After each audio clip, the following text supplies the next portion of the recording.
This is Tim from YourSixTech. Today in this video I'm going to show you how to use two controllers to play one game on your PlayStation 5. So you don't need to switch back and forth between the controller. If you have another person next to you, you can just operate the same game using two controllers.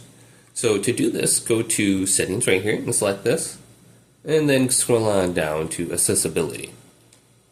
Then under here we want to go to Controllers. And then go right and go to Use a Second Controller for Assistance. Use a second controller as an assist controller to let you and another person use two controllers as if they were one single controller.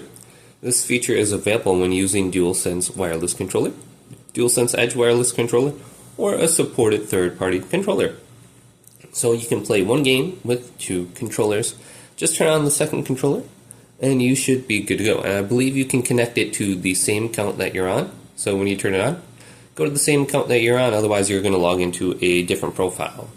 So you can operate the same menu here too with both controllers, and it's like it's one controller. Hopefully this video did indeed help you out. If it did, leave it a big thumbs up, and subscribe to my channel down below for more technical videos coming up next on YourSixTech.